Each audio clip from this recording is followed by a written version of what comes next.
से पुरस्कृत किया गया है। ओम नमः।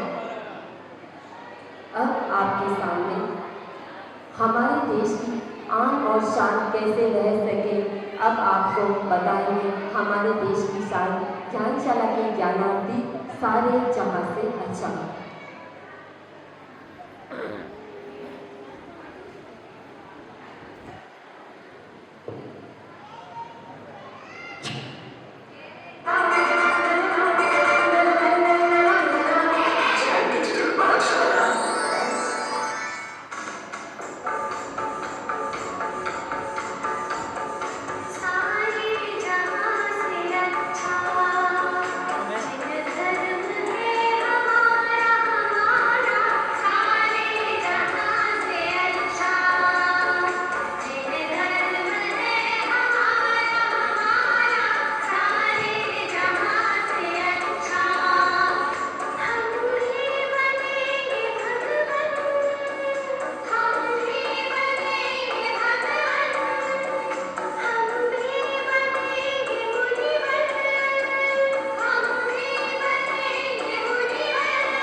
वैसे तो यहाँ समय पहले भी चलती थी, लेकिन आचार्य श्री जी ने देखा युग बदल रहा है, बच्चे टीवी, मोबाइल, कंप्यूटर में इतने उलझे हुए रहते हैं, तो समय रहता है उनको संस्कार नहीं दिए तो बच्चे भटक जाएंगे। और एक बार आचार्य श्री जी ने प्रवचन के मध्य कहा कि जब मैं थोड़ा सा अस्वस्थ रहता हूँ, जगह जगह से संदेश आने शुरू करते हैं, लेकिन मेरी मन की चिंता करने वाला कोई है क्या? उस समय बदल जी प्रधान खड़े हुए बोले, गुरुदेव की जाए तो मैं संभालूंगा। और उन्होंने प्रारूप बनाया, गुरुदेव के सामने प्रस्तुत किया। गुरुदेव ने वो प्रारूप देखा, गुरुदेव ने कहा, अब मुझे लगता है जो काम मैं चाहता हूँ वो काम पूरा हो जाएगा। उस समय वर्तमान के आचार्य श्री महासमन जी, उस समय के महासमन मुनि मुझे कुमार जी को बुलाया और कहा कि आपको ज्ञानशाला की ओर देखना है और उसे आगे बढ़ाना है। एक क्वेश्चन आपके सामने कई बार आता है, आपको पूछते हैं ज्ञानशाला प्रारंभ कब हुई, तो उसका प्रशिक्षकों को भी ज्ञान नहीं होगा। ज्ञानशाला का विधिवत प्रारंभ 12 अप्रैल सन 1992 से हुई थी। प्रथम वर्ष में ज्ञानशाला 80 स्थानों पर चालू हुई थी, जो वर्तमान में इस समय 530 स्थानों पर ज्ञानशाला चल रही है। लगभग 18,000 बच्चे ज्ञानशाला में अध्ययन कर रहे हैं और 4,000 प्रशिक्षक इस ज्ञानशाला में पढ़ा रहे हैं। ज्ञानशाला में कुछ समय पहले संपर्क पखवाड़ा भी आया था। उसका उद्देश्य एक ही है, जिन परिवारों से ज्ञानशाला के जो बच्चे हैं नहीं आ रहे हैं, उनको ज्ञानशाला से जोड़ना। और ये ज्ञानशाला का भी मुख्य उद्देश्य यही है, अभिभावकों को सहायता करना कि समय रहता है अगर आपने बच्चों को ज्ञानशाला में नहीं भेजा तो आने वाले समय में आप अपने बच्चों को संस्कार नहीं देंगे तो बुढ़ापे में आपको तकलीफ हो जाएगी।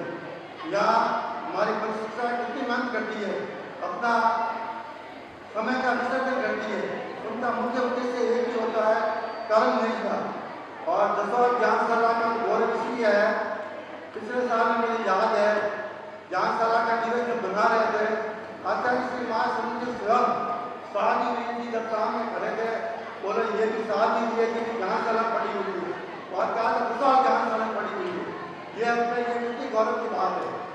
सन 1990 के आसपास जब आचार्य श्री महासमन जी पाली से या जसौर पधारे, भोपाल में ज्ञानशाला के बच्चों की मीटिंग मैंने तो सेवा करा रहे थे, उस समय आचार्य श्री महासमन जी सर पूछ लिया कि क्या बच्चों आनंद से दीक्षा लेंगे क्या?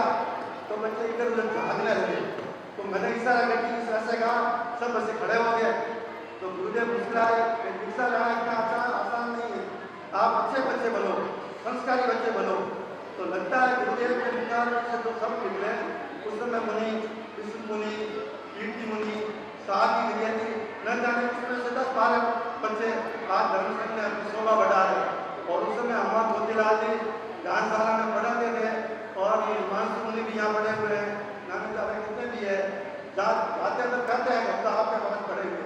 तो ये हमें खुशी है, उस समय हमारे पढ़े हुए बच्चे आज धर्म संघ की सेवा दे रहे हैं। जसौर ज्ञानशाला के मेरे को पूछते हैं कि आप हमारा अंचल के संयोजक है, जसौर ज्ञानशाला का श्रेष्ठ ज्ञानशाला नंबर कैसे लगा? काम करेगा उसका नंबर लगेगा, और गुरु के सामने काम करेगा उसका नंबर लगेगा ही। सन 2022 में गुरुदेव यहाँ पधारे थे, यहाँ जसौर में ज्ञानशाला की प्रस्तुति अच्छी रही। कन्नौड़ में भी एक ज्ञानशाला के बच्चों का कार्यक्रम रहा था, इसमें भी बच्चों की प्रस्तुति अच्छी रही। 2.5 लाख के आसपास भी ज्ञानशाला में अच्छी प्रस्तुति रही। जब गुरुदेव के सामने अगर किसी प्रस्तुति अच्छी रहेगी तो अंकन करना गुरु का काम है। तो श्रेष्ठ ज्ञानशाला, उनको क्या लगता है कि आप मारवाड़ अंचल के ज्ञानशाला के संयोजक है, इसलिए आपने उनको फर्स्ट लिया है। मेरा काम यह है कि मैं निष्पक्ष होकर बालोदा का भी नंबर लगा, पाली का भी नंबर, इस बार जोधपुर का भी नंबर लगा मुझे ज्ञानशाला का। मेरे लिए सब ज्ञानशाला कहते हैं कि सब ज्ञानशाला बराबर है, लेकिन जिसमें योग्यता होती है उसका नंबर लगता है। मैं ज़्यादा भी बोलूँगा कि बच्चों को भी सुनना है। मेरे ज्ञानशाला के प्रति और विशेष करके प्रशिक्षक के कितना समय देते हैं। नियमित ज्ञानशाला मेरे ख्याल से मुश्किल से पूरे भारतवर्ष में 5 ज्ञानशाला चलती होगी, बाकी साप्ताहिक ज्ञानशाला चलती है।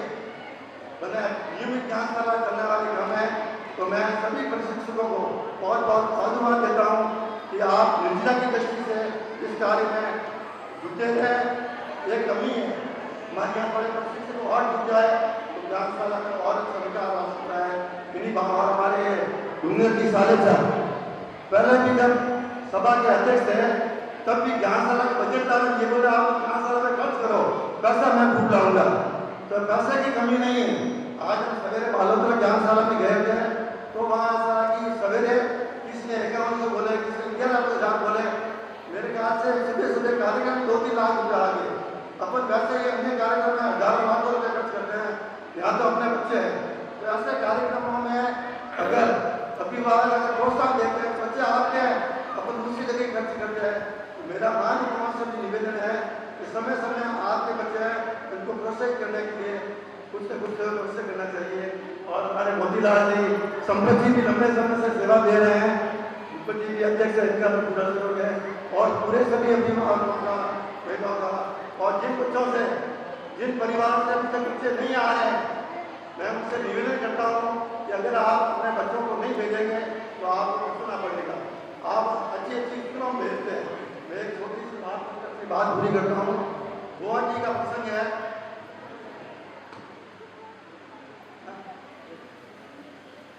ठीक है, मैं इन्हीं भावनाओं के साथ बोल रहा हूँ। के जीवन और बलिदान की कहानी को दर्शकों तक पहुंचाने के लिए विभिन्न कलात्मक तत्वों का उपयोग करते हैं। नाटक का मुख्य उद्देश्य दर्शकों को जैन धर्म के नैतिक और आध्यात्मिक मूल्यों से परिचित करना। अब मेरा निवेदन ज्ञानशाला के ज्ञानार्थी एक सुंदर प्रस्तुति के साथ अमर कुमार।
मगध सम्राट के अंतरंग परिषद जुड़ी हुई है।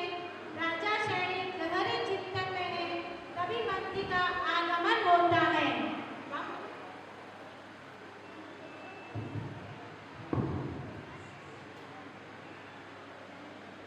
महाराज की जय हो, महाराज की विजय हो।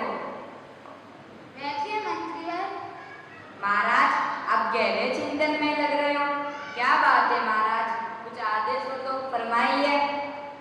मंत्रीवर, यह तो हम सब जानते हैं कि इस संसार से प्रत्येक प्राणी को एक न एक दुविधा लेनी होती है, चाहे वो राजा हो या रंग, अमीर हो या गरीब, फिर क्यों नहीं जाने से पहले कोई ऐसा काम किया जाए जिससे युगों युगों तक मेरा नाम स्वर्ण अक्षरों में अंकित हो जाए। जो आज्ञा महाराज, हम आपके इशारे की प्रतीक्षा में। फरमाइए, क्या निर्देश है हमारे लिए? यही कुछ निर्णय लेने के लिए मैंने आज सभा बुलाई है। क्या मंत्रीवर, आप क्या सलाह देते हैं? महाराज, मैं तो एक छोटा सा तालाब बनाने की प्रेरणा देना चाहता हूँ, जहाँ से एक दो लोग अपनी प्यास बुझाने तथा पशु पक्षी व यशोमय के गीत गाए।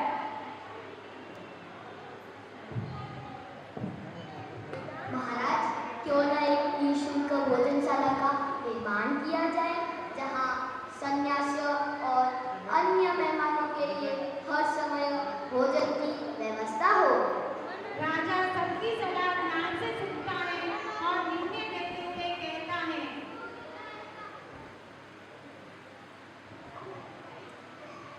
मेरा ऐसा अंतिम निर्णय है कि नगरी में एक ऐसे भवन का निर्माण हो जो विश्व में भी विजय करती रहे और समागम दर्शकों के लिए दर्शनीय बने। राजा के इच्छा अनुसार भवन का कार्य प्रारंभ, अच्छी सामग्री का चयन, अनेक शिल्पकारों के द्वारा भवन का निर्माण, अद्भुत वास्तुकला का प्रदर्शन, कुछ समय बाद उद्घाटन की मंगल वेला। परंतु ये क्या, अचानक भवन भरा गया। गजब हो गया महाराज, गजब हो गया। बना बनाया भवन गिर गया। कहीं सीमेंट की जगह राख, चूने की जगह गारा तो नहीं मिला दिया। नहीं महाराज, ऐसा कुछ नहीं है। एक एक सामग्री का चयन मेरी आंखों के सामने हुआ है। किसी भी तरह की कोई भी फिल्म नहीं हुई है महाराज, और मैं क्या कहूँ। अच्छा, कोई बात नहीं। पुनः भवन का निर्माण अति शीघ्र कराया जाए। जो आज्ञा महाराज। राजा के आदेश अनुसार पुनः भवन का निर्माण कराया। वह कार्य अति शीघ्र ही संपन्न हुआ। परंतु संयोग की बात, पुनः भवन राज के पत्थरों की तरह गिर गया। इसी तरह तीसरी, चौथी बार और अंत में सातवीं बार भवन गिर जाता है और राजा गहरी चिंतन में अपने स्वयं से बात करता हुआ, पता नहीं क्या हो गया है इस महल को। क्या मेरी कल्पना अधूरी रह जाएगी? हे देव, मैं क्या करूं? किससे पूछूं? कुछ पता ही नहीं चल रहा। जय हो मगध सम्राट की। महाराज, एक शुभ समाचार आया है। क्या समाचार है मंत्रीवर? शीघ्र बताओ। महाराज, इस राजभवन में एक ज्योतिषी पधारे हैं। वे इसका उचित समाधान प्रस्तुत करेंगे। शीघ्र लाओ मंत्रीवर।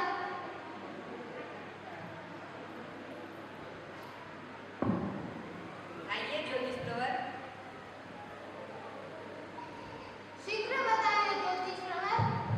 महाराज, यदि किसी 32 लक्षणों से युक्त बच्चे की बलि चढ़ा दी जाए तो यह कार्य पूर्ण हो सकता है। मंत्रीवर, इस कार्य की शीघ्र घोषणा करवाई जाए। क्या कहीं ऐसा योग्य बच्चा मिले, बिना पूछे उसे ले आओ।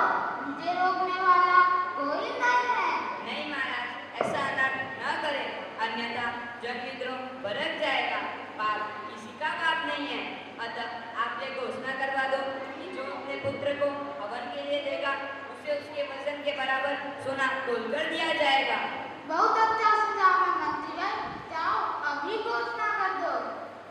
राजपुरोहित जी, शहर में यह घोषणा करवा दो कि जो अपने पुत्र को हवन के लिए देगा उसे उसके वजन के बराबर सोना तोलकर दिया जाएगा। राजपुरुष नगर के बीचों बीच आकर घोषणा करता है। सुनो सुनो सुनो, राजनगर के निवासियों सुनो। मगध सम्राट की मनोकामना पूरी करने के लिए जो कोई अपने लाडले को इस महान कार्य के लिए देगा उसे राजा उसके बराबर सोना तोलकर देगा। हो कोई ऐसा महान वीर पुरुष, वो सामने आओ। एक ब्राह्मण ये सब बड़ी बातें ध्यान से सुनता है। अजी ठहरो, मैं अंदर जाकर सलाह करके आ रहा हूँ।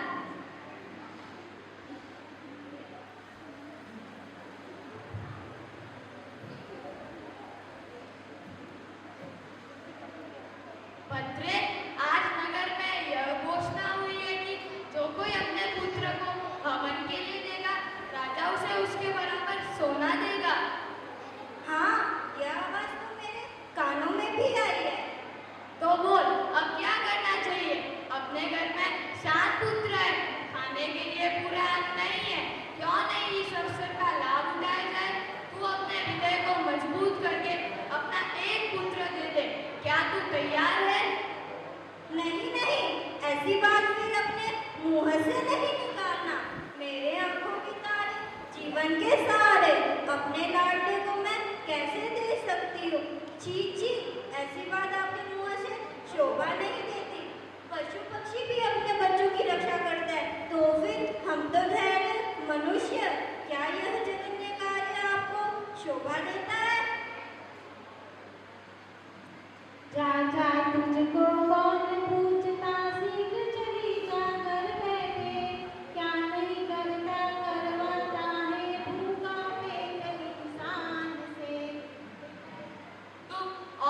जानते हो इन बातों का? ऐसा कौन सा दुनिया का काम है जो भूखा आदमी न करे? मुझे धर्म कर्म में विश्वास नहीं है। मैं अभी जाता हूँ और अपना निर्णय सुनाता हूँ। ब्राह्मण अपने बेटे सोने के लिए अपने बेटे को बेच डालता है।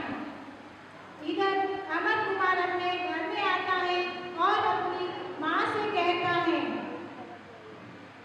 माँ, आज क्या बात है? शहर में क्या चर्चा हो रही है? क्या मुझे बेच दिया गया है? ब्राह्मणी रोते हुए कहती है, बेटा, मैंने तेरे पिता को बहुत समझाया, लेकिन उन्होंने मेरी एक न सुनी। माँ प्यारी माँ मुझको, अगर तू बचा ले मुझको, सीने से छुपा ले, बेचा पिता ने लेकिन अब तू बचा ले। माँ, तू मौन क्यों है? माँ, तो बोलो माँ, क्या तुझको मुझसे प्यार नहीं? तुम मौन हो। बेटा, क्या बोलूं? इस पुरुष ने हमें बोले जैसा ही नहीं रखा। बस कहने की बात है, दोनों का पुत्र पर बराबर का हिस्सा है। बेटा, पुरुषों का यह अत्याचार है, कौन पूछता महिलाओं को? कहना सब बेकार है, कहना सब बेकार है। रावणी, बेटा, अब तो स्वयं अपने पिता के पास जा। शायद पिता का कठोर दिल पुत्र के करुण उपकार से दिल पिघल जाए। ठीक है माँ, मैं स्वयं ही पिता के पास जाकर पूछता हूँ। दादी, क्या आपको मुझे बेच दिया है? आपकी मैंने ऐसी कौन सी गलती की है? मान खड़े क्यों पूछे पिताजी, अमर पूछना चाहता है। मुझे मारने सौंप रहे क्यों, तरस न मुझ पर आता है। दया करो मत बेचो मुझको, क्यों मैंने अपराध किया। तेरे लाल लाडले को तो इनके हाथों सौंप दिया, इनके हाथों सौंप दिया।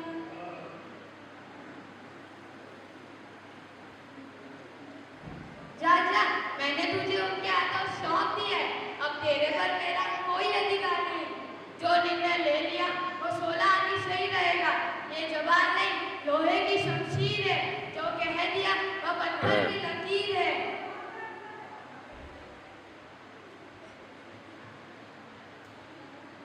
उठ बेटा अमर, उठ। माँ, पिता का दिल धड़का बढ़ गया है। अब नहीं बचा सकती माँ। माँ, मुझे बचा लो माँ, मुझे बचा लो माँ, मुझे बचा लो माँ, अपनी गर्भ में छिपा लो माँ, माँ, मुझे बचा लो माँ, मुझे बचा लो माँ, मुझे बचा लो माँ, मुझे बचा लो माँ, मुझे बचा लो माँ, मुझे बचा लो।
भव्य महल जो बार बार गिर रहा था वो इस बच्चे की बलि देने पर नहीं गिरेगा।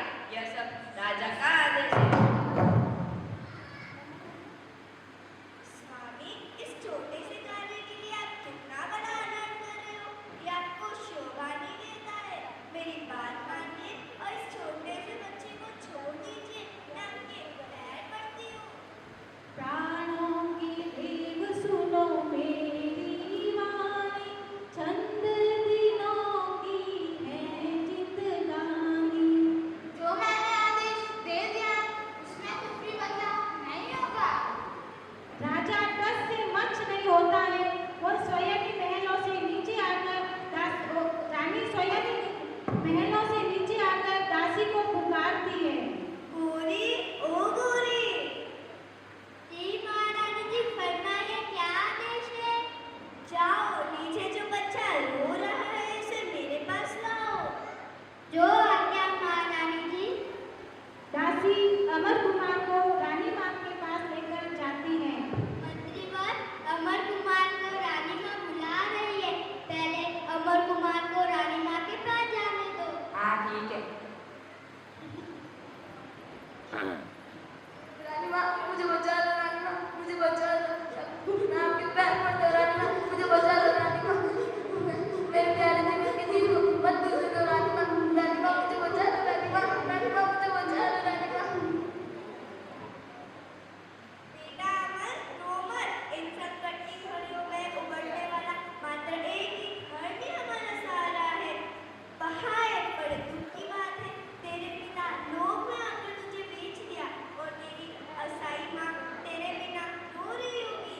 क्या करूं? राजा तो मेरी सुनते ही नहीं है। पर चिंता मत कर बेटा, मैं तुझे एक मंत्र सिखाती हूँ जो तेरी रक्षा करेगा। उद्धार पूर्वक सुन। नमो हरिहंताणं, नमो सेठाणं, नमो आयरियाणं, नमो वज्रायाणं, नमो लोहे समसाहुरम्। ठीक है रानी माँ, मैं इस मंत्र का जप अवश्य करूँगा और बिल्कुल भी नहीं रोऊंगा। अमर कुमार दलिततापूर्वक नमकार मंत्र का जप करता है। तभी राजपुरुष आते हैं और अमर कुमार को ले जाते हैं। राजपुरुष अमर कुमार को मध्य भूमि की ओर लेकर जा रहे हैं। आंखें बंद कर महामंत्र का जाप करता हुआ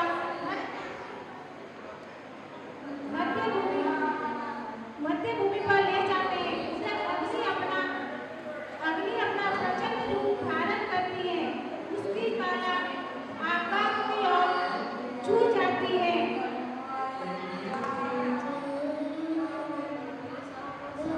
ज्यों ही महामंत्र के प्रवाह से अग्नि एकदम समाप्त हो जाती है, वहां पर सिंहासन बन जाता है।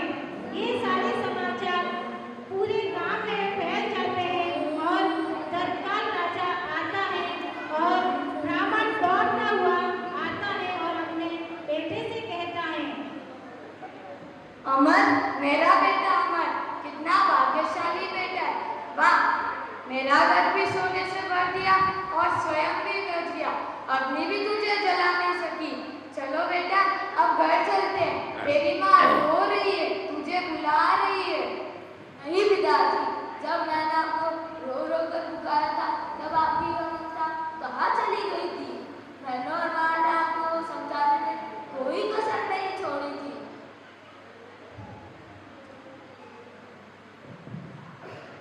हमने भी आज देख लिया है कि धन की शक्ति के सामने धन की शक्ति या कोई और शक्ति का इतना कोई महत्व नहीं है। आज से मैं भी संकल्प करता हूँ कि नमस्कार महामंत्र का जाप करूँगा और हर कोई कार्य प्रारंभ करने से पहले नवकार मंत्र गिनूंगा।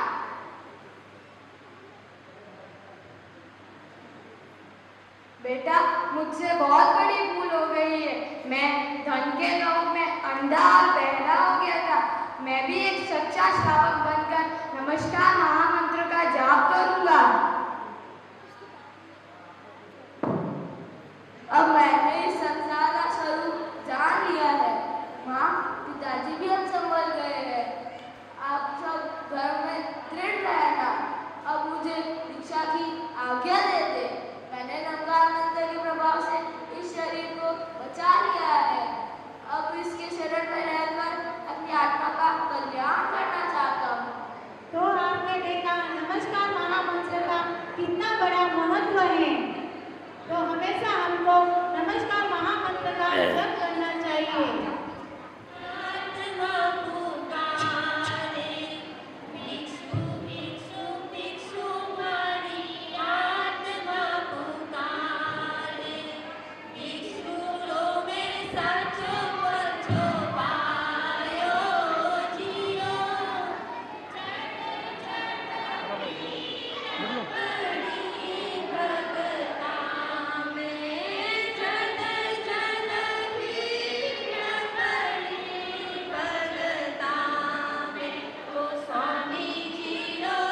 चला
पूज्य गुरुदेव के शरणों में वंदन। यहाँ विराजित साध्वी श्री रति वर्मा जी एवं सावर्ती साध्वी श्री जी के शरणों में वंदन। उपस्थित धर्म परिवार, ज्ञानशाला के बच्चे तथा ज्ञानशाला के प्रशिक्षक, ज्ञानशाला की वास्तव में बहुत सुंदर प्रस्तुति हो रही है। आप देख सकते हैं आज के बालकों के अंदर सुपर कंप्यूटर है। इस सुपर कंप्यूटर को आप किस ढंग से डालते हैं उसके अनुरूप डल जाते हैं। वास्तव में इन बालकों के अंदर इतनी प्रतिभा है, इनके प्रतिभा का उपयोग लेना वाला चाहिए। तो वास्तव में प्रशिक्षकों ने इसका उपयोग किया और बहुत ही सुंदर अच्छी प्रस्तुति यहाँ पर निकल कर आई। आप जो ज्ञानशाला में नहीं दे सकते हैं वो आज महसूस कर सकते हैं कि हमने क्या खोया और क्या पाया। ये एक चिंतन विषय है। और उसके साथ में आज मैं जब उपस्थिति देखती हूँ भाइयों से भाइयों की उपस्थिति बहुत कम है। वास्तव में एक अफसोस होता है कि ज्ञानशाला के बालक इतनी मेहनत करके इतनी सुंदर प्रस्तुति देते हैं, फिर भी क्या पता उनको क्या आने में तकलीफ हो रही है, क्या हो रहा है, ये एक चिंता का विषय है। और उसके साथ में मैं एक बार पुनः इस ज्ञानशाला के जो भविष्य के बारे में काफ़ी सुरेंद्र जी ने बता दिया है और ज्ञानशाला बहुत सुंदर व्यवस्थित ढंग से चल रही है और 7 ही दिन की ये ज्ञानशाला का आयोजन हो रहा है। और इसकी बजट की बात हुई, समय समय पर बजट ज्ञानशाला के लिए लोग दिल खोल कर देते हैं। और मैं आपको बताना चाहूँगा कल ही जो कार्यक्रम दीक्षा जी बहन का प्रोग्राम जब कार्यक्रम था उसके अंदर 21,000 श्रीमान पृथ्वीराज माणक जी संकलेश्वर परिवार की ओर से दिया गया।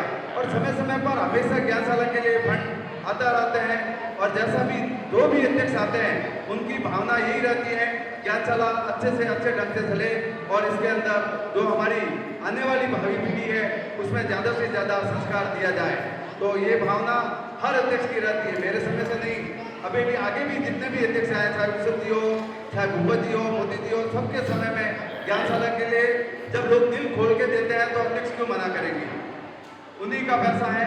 तो मैं समझता हूँ एक मेरा इस अवसर पर यही निवेदन है, जो बालक वंचित है उन बालकों को इस ज्ञानशाला के भेजें और ज़्यादा से ज़्यादा ये प्रशिक्षण प्राप्त कर सकें। जिस ढंग से ये बालक अपनी प्रस्तुति दे रहे हैं वो भी बालक अपने प्रस्तुति दें और वंचित नहीं रहे। आज सबसे बड़ी अगर आवश्यकता है तो बालकों के अंदर एक ही आवश्यकता है, संस्कार की। आज समाज किस तरफ जा रहा है और हम किस तरफ भटक रहे हैं। आज पाश्चात्य सभ्यता इतनी आगे बढ़ चुकी है और मोबाइल के युग के अंदर इतना आज बच्चे बालक सभी रंग गए हैं कि उनको अपना समाज किस ओर बढ़ रहा है उसका किसी को भान नहीं है।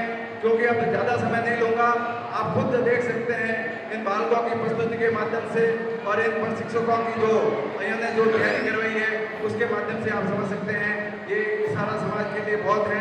मेरा यही निवेदन रहेगा कि इस ज्ञानशाला के माध्यम से ज़्यादा जुड़े और विशेषकर आने वाले समय के लिए प्रशिक्षक भी तैयार हो, अपनी प्रशिक्षक की तैयारी के लिए फॉर्म भरें और जो उनका 3 वर्ष का कोर्स है उस कोर्स को करें। अभी इस वक्त 2 हमारे प्रशिक्षक निकले हैं, आगे भी प्रशिक्षक निकले ऐसा ताकि हम इस ज्ञानशाला के माध्यम से और ज़्यादा योगदान मिल सके। समय के अनुसार सभी अपना समय पर योगदान देते आ रहे हैं और वर्तमान में भी हमारे प्रशिक्षक सभी बहुत सुंदर योगदान दे रहे हैं। अभी हमारे मुख्य प्रशिक्षक अभयमंदी भंसाली के और उनके साथ में सभी प्रशिक्षक बहुत ही सुंदर कार्य कर रहे हैं। एक बार पुनः मैं सभी प्रशिक्षकों पर प्रति जो खूब निरंतरा कर रहे हैं, मैं तो देखता हूँ इनके कभी भी देखो इनके हर समय में ही ज्ञानशाला ही रखती है। तो वास्तव में इनके जो भाव हैं ये बच्चों के अंदर संस्कार देने के लिए उसके बाद पुनः एक बार इनको बहुत बहुत साधुवाद देना चाहूँगा। और इस वर्ष हमने गुरुदेव के दर्शनार्थ इन बालकों को ले जाने का निर्णय लिया, उसके लिए भी हमें पुष्पराज जी, कैलाश चंद्र जी कोठारी परिवार की ओर से वो प्रायोजक के रूप में स्वीकृति प्रदान हो गई है। तो हमें हर कोई भी काम करने की आवश्यकता है, प्रायोजक उसके लिए तैयार है। और उसके साथ में मैं घोषणा करना चाहूँगा कि हमारे आगे आने वाले 21 नवंबर को इन बालकों को हमारे परिवार की ओर से सम्मानित करने की मैं घोषणा करता हूँ। सभी बालकों को हमारे परिवार की ओर से सम्मानित करने की घोषणा करता हूँ। एक बार पुनः सभी प्रशिक्षक और जो ये बालक जो आज के युग में आगे बढ़कर जब आप यहाँ प्रतिक्रमण करते हैं तो देखते हैं बालक, छोटे छोटे बालक दौड़ते हुए देखते हैं ज्ञानशाला की तरफ और साथ ही श्री जी को नमन करते हुए हमेशा इतने फट जाते हैं, 8 बजे राइट आ जाते हैं।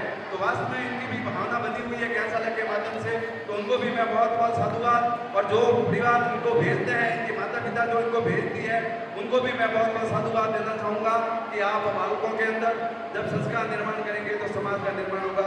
एक बार पुनः सभी के प्रति बहुत बहुत धन्यवाद।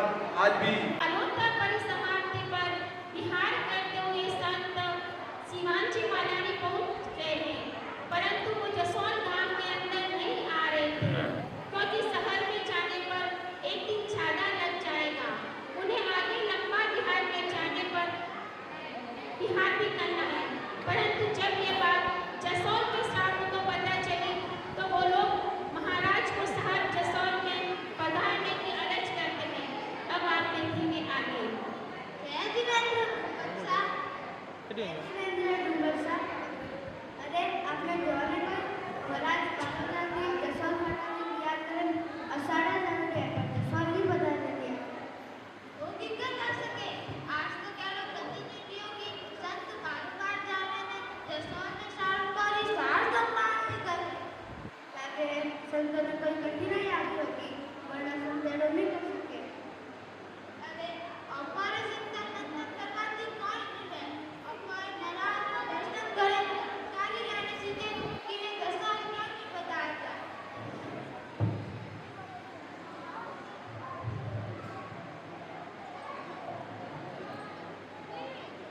बड़ी संख्या में जसोल के श्रावक सारिकाएं संतों के दर्शन करने जा रहे हैं और आपस में चिंतन भी चल रहा है। आज हम संतों को जसोल में जरूर लाएंगे।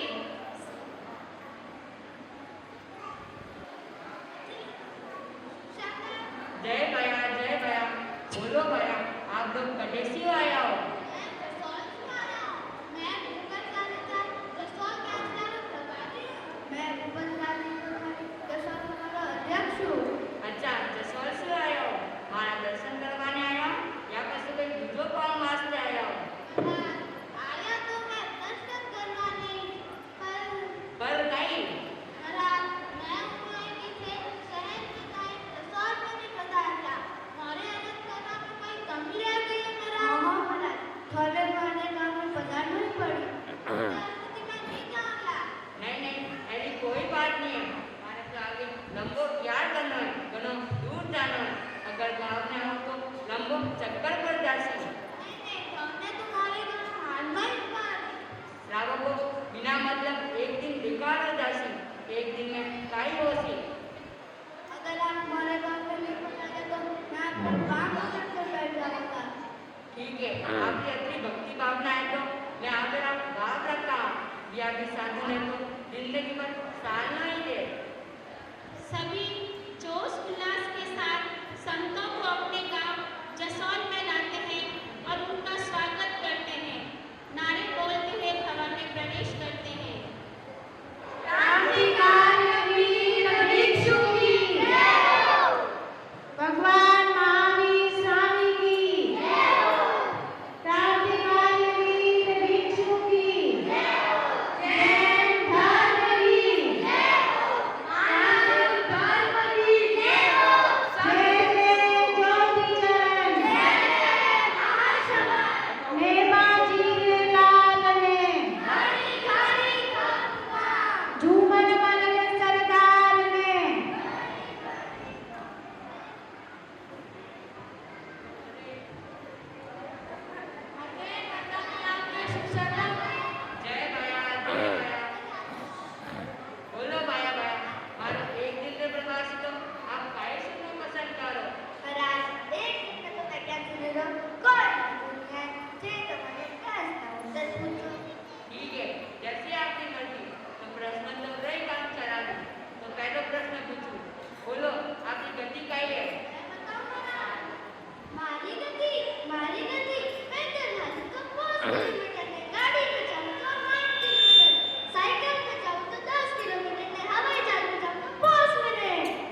बच्चों पर कृपा दृष्टि है। और तो और मोरे ज्ञान चला तो फर्स्ट नंबर खाता है, ये फर्स्ट। आप सब भी निवेदन है कि आपके बच्चों ने ज्ञान चला जरूर भेजे। तो कुछ प्रश्न इन ज्ञान चला रहे बालकों ने भी पूछ लूं। बोलो, आपकी गति कौन सी है? हमारी गति मनुष्य गति है। और आपकी जाति? जाति बच्चे और आपकी काया कौन सी है? तिरस्कार और आपकी इंद्रिया कितनी है? 5 और आप में प्राण? और आपके देव कौन है? अरे भगवान हमारे स्वामी और आपके गुरु? महाराज गुरु आचार्य श्री महाश्रमण जी। और आपका गण कौन सा है? नंबर 13 पंथी। ये देखा, ज्ञान चलाने बालकों ने ज्ञान चला भेजा तो कितना होशियार है। आप सबको निवेदन है कि अपने अपने बच्चों को ज्ञान चला भेजे।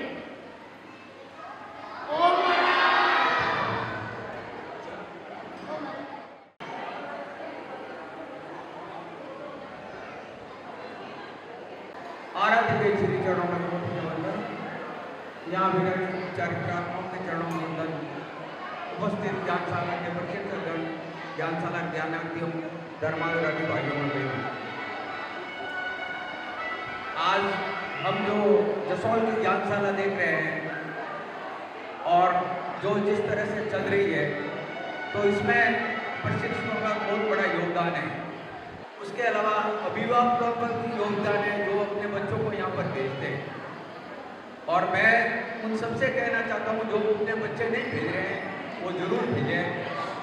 और मैं ये कहना चाहता हूँ गुरुदेव आचार्य महाश्रमण जी की जो कृपा है ज्ञानशाला के ऊपर बहुत है। 2012 में जब गुरुदेव का चातुर्मास था यहाँ पर, उस समय गुरुदेव इस प्रांगण में पधारे थे। इस ओसवाल भवन, पुराना ओसवाल भवन में आए थे और यहाँ पर नीचे का अवलोकन किया था और मैं भी यहाँ पर उपस्थित था। तो मैंने गुरुदेव से कहा, गुरुदेव ज्ञानशाला हमारे यहाँ पर ऊपर चलती है और यहाँ पर सब कमरों में ज्ञानशाला चलती है। उस समय सब कमरे भरे हुए रहते थे। तो गुरुदेव ने कहा चलो कहाँ पर है, और गुरुदेव ऊपर पधारे और ऑफिस में विराजित भी थे और सब कमरों का अवलोकन किया कि भाई सब कमरों में जाकर के उन्होंने खुद अवलोकन किया कि ज्ञानशाला की तारीख कैसे पढ़ते हैं, कहाँ पढ़ते हैं। और तो ये हमारे लिए बहुत बड़ी बात है कि आज ज्ञानशाला के बारे में गुरुदेव क्या सोचते हैं। तो लोग कहते हैं भाई विजय सुरेंद्र जी ने बताया था कि जसोल को कैसे मिला। तो ये ज्ञानशाला 4 मास ज्ञानशाला ये है जो प्रतिदिन चलती है, जो 50 दिन 50 सप्ताह ज्ञानशाला 12 महीने में चलती है और 300 दिन चलती है। उसमें रात दिन का फर्क करता है। मैंने एक बार वहाँ पर सम्मेलन हुआ था तो मैं उपस्थित था, तो मैंने सोच से कहा था कि आप मतलब जो इसका ध्यान देते हैं कि ज्ञानशाला चलती है, लेकिन आप ये भी ध्यान दें कि जो 300 दिन ज्ञानशाला चलती है उनका कितना योगदान है, प्रशिक्षकों का इसमें कितना योगदान रहता है। हफ्ता में एक ही प्रशिक्षकों का आना हो जाता है, लेकिन रोज ज्ञानशाला में आकर के पढ़ाना बहुत मुश्किल काम है। ये इतना काम करते हैं तो उसमें देने में कोई बड़ी बात नहीं है। ज्ञानशाला को प्रथम पुरस्कार मिला है, कोई बड़ी बात नहीं है। लेकिन मेरा कहना है जो अभिभावक अभी नहीं भेज रहे बच्चों को, उनको जरूर भेजें ताकि इस ज्ञानशाला का और भी नाम रोशन हो सके। और अभी एक घोषणा हुई है, बीपीएल वाले गणपति लुगड़ की तरफ से 5100 रुपया ज्ञानशाला को भेज दिए। और इसमें एक बात और है, महिला मंडल का भी इसमें बहुत योगदान रहता है। अब यहाँ पर जितनी भी प्रशिक्षक आए हैं सब महिलाएं हैं, तो मैं चाहता हूँ महिलाएं और भी आगे आए। कुछ प्रशिक्षकों की कमी भी है तो आगे आकर के और प्रशिक्षक बने, और जो कुछ प्रशिक्षक अभी प्रशिक्षित नहीं है तो वो भी प्रशिक्षक बनने की कोशिश करें तो ज़्यादा से ज़्यादा अच्छा होगा। ओवर अवदान है, नर्म बनकर पालक पालिका का जीवन बन जाता वरदान है। शाला के ज्ञानार्थी भी गुरु महाश्रमण जी को भी भाते हैं खूब। शाला के ज्ञानार्थी भी गुरु महाश्रमण को भाते हैं खूब। लाल नहीं से निकलकर मुनि यशवंत जैसे संग की बढ़ा रहे हैं शान। लाल नहीं से निकलकर मुनि यशवंत जैसे संग की बढ़ा रहे हैं शान। ओम अनंत। प्रस्तुत होने जा रहे हैं योगा ज्ञानशाला के ज्ञानार्थी।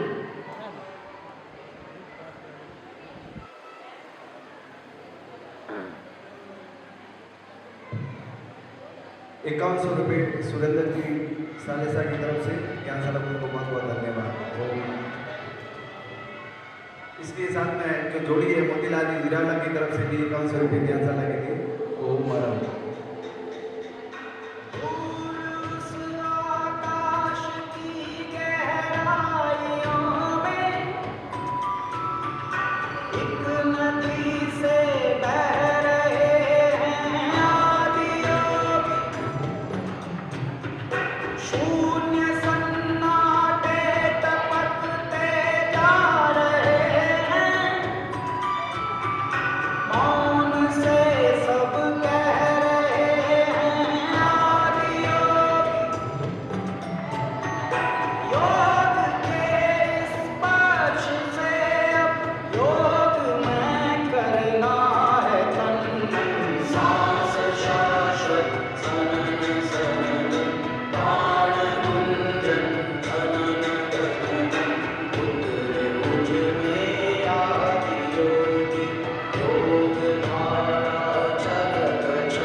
लक्षिता थेलेरिया और अभयमती डोसी ने, इन तीनों ने बहुत श्रम किया है, बहुत मेहनत करके ये सारे कार्यक्रम का आयोजन करवाया है, कि उन्हें बहुत बहुत साधु हुआ है। अब पूरे सदन की ओर से मेरा नम्र निवेदन साथी श्री रति प्रभा जी से अपने उद्बोधन से हम सबको लाभान्वित करें। आज के कार्यक्रम की विशेषता है जितने भी बालक ज्ञानशाला में आते हैं सभी ने भाग लिया है, सभी बालकों को इसमें भाग लिया गया है, सबका उपयोग लिया गया है। ये एक बहुत बड़ी प्रशिक्षकों की विशेषता।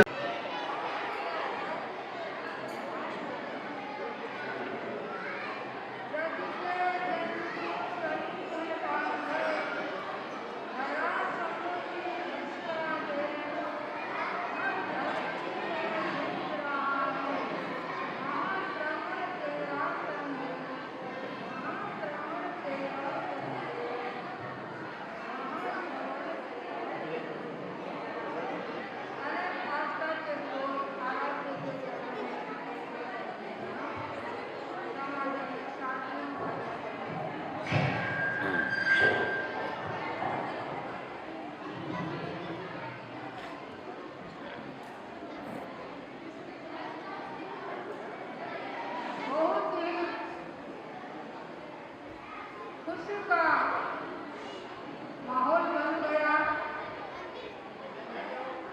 और हमारी भावी पीढ़ी के कुछ ऐसे कार्यक्रम देखने को मिले जो मैंने पहली बार ही देखे।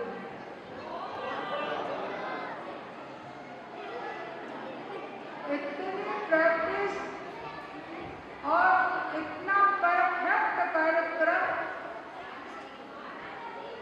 ये बच्चों की लगन और प्रशिक्षिकाओं का बहुत श्रम,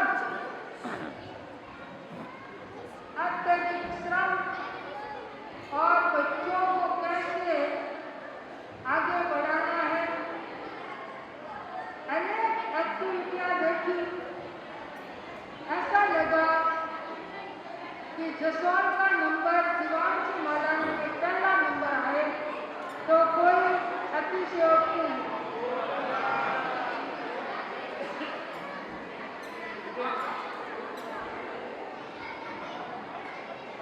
हाँ, तो ये बता रहे हैं कि फर्स्ट नंबर श्रेष्ठ नंबर आया हुआ है।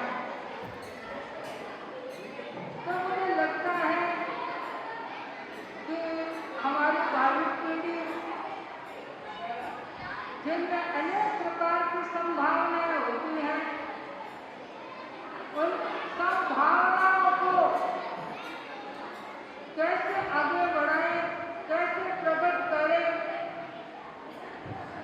यह प्रशिक्षिकाएं इस बात से बहुत अभिज्ञ हैं और जानकार हैं। मैं एक बात बताऊं कि बच्चों का जीवन कितना उर्वर होता है। बादशाह ने अपने पाजी से कहा कि मैं तुम्हें कुछ प्रश्न पूछना चाहता हूँ, और प्रश्नों का उत्तर हमें मिलना चाहिए, और प्रश्नों का उत्तर नहीं मिला तो 7 दिन के भीतर तुम्हें मृत्यु के कगार तक पहुंचना होगा। पहला प्रश्न था, खुदा कहाँ रहता है? दूसरा था, खुदा क्या खाता है? तीसरा था, खुदा क्या पहनता है? और चौथा था, खुदा क्या करता है? 4 प्रश्नों का उत्तर पाना है। काजी साहब बहुत चिंतित हो गए कि प्रश्नों का कोई उत्तर नहीं मिलना क्या। अपने छात्रों को पढ़ा रहे थे तो छात्रों ने कहा कि गुरुजी आज बहुत उदास दिख रहे, क्या बात है? आखिर में अपनी भावना बताई कि मुझे इस प्रकार 4 प्रश्नों का उत्तर देना। एक बच्चा बोला, क्या चिंता मत करो, मुझे ले जाओ, मैं प्रश्नों का उत्तर। आए दरबार में, दरबार लगा हुआ था। पहला प्रश्न बादशाह ने पूछा, खुदा कहाँ रहता है? आप बता सकते हैं खुदा कहाँ रहता है? आपने तो बता दिया कि खुदा घट घट में रहता है। हृदय में बता सही है, खुदा घट घट में रहता है। बच्चे ने बोला तो खुदा घट में रहता है। बादशाह ने कहा ठीक है। दूसरा, खुदा क्या खाता है? क्या रोटी खाता है, बाजरी रोटी खाता है, खमण खाता है, पिज्जा खाता है? खुदा क्या खाता है? खुदा क्या खाता है? हाँ, बता दिया, खुदा गप खाता है। जो गप खाता है वही खुदा है। ठीक है, इसका प्रश्न का उत्तर भी आ गया। तीसरा प्रश्न था, खुदा क्या पहनता है? खुदा क्या पहनता है? शायद वो प्रश्न का उत्तर रहेगा हम लोगों को। खुदा तो निराकार निरंजन है, उसके लिए कोई वस्त्र नहीं होता है, उसके लिए कोई कैटेटिक वस्त्र है, उसके लिए कोई वस्त्र नहीं।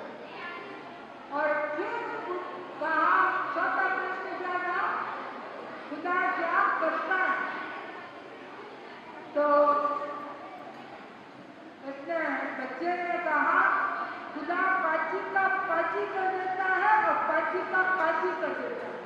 यानी बच्चे को तो काजी बना दिया, काजी को काजी बना दिया, काजी हो गए काजी, काजी काजी हो गए, काजी काजी हो गए। तो कहने का तात्पर्य के बच्चों में कितना कैचअप पावर प्रबल और अनेक संभावनाएं होती है। उन्हीं बच्चों में कोई महाप्रबल निकले, कोई मुख्यमंत्री निकले, कोई शादी बढ़िया निकले, इन्हीं बच्चों में निकल और निकलिए आपके गांव से निकली है शादी बढ़िया, तो ये बच्चे ये देश के कर्णधार हैं, ये शासन किसान हैं और संस्कृति की शान है। बच्चे संस्कृति के शान हैं, बच्चे संस्कृति की पहचान है, बच्चों का जीवन देश का भविष्य है, बच्चे संस्कृति की पहचान है, बच्चे संस्कृति की पहचान है। तो मैं सोचती हूँ कि यहाँ रसोई में अच्छी ज्ञानशाला चल रही है, बच्चों की लगन भी देख के बन रही है और प्रशिक्षिकाएं भी बहुत बच्चों को अपने बच्चे समझ करके इतना उनको वात्सल्य, इनका इतना प्रोत्साहन और इतनी स्नेह के साथ में पढ़ाती हैं। छोटे छोटे बच्चे दौड़ते आते हैं। अलगना में भी मैंने देखा कि बढ़िया लेने तक आती हैं। यहाँ तो बच्चे देख रहे थे, दौड़ते छोटे बच्चे आते हैं और और छोटे बच्चों ने एक्टिविटियों में भाग लिया और छोटे बच्चों ने और कसरत की जो एक मैंने सीरियल देखा बच्चों का बहुत ही एक प्रभाव था। कैसा जैसे कोई सर्कस का कोई एक फार्मूला हो, इतना अच्छा इन्होंने अच्छी प्रैक्टिस की है और आगे भी इनका विकास बढ़ता रहे और इनके ऊपर सबका प्रोत्साहन रहे, स्नेह भाव रहे।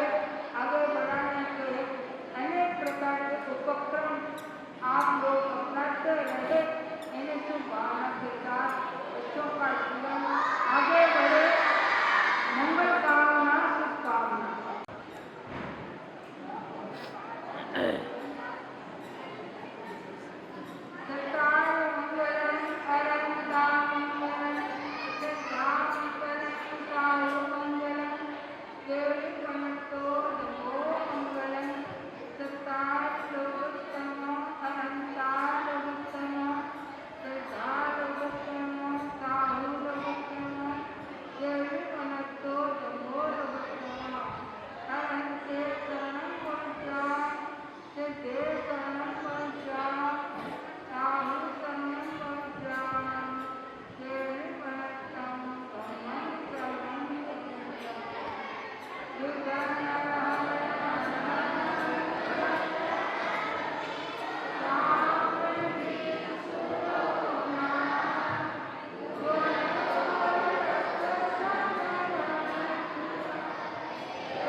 Good.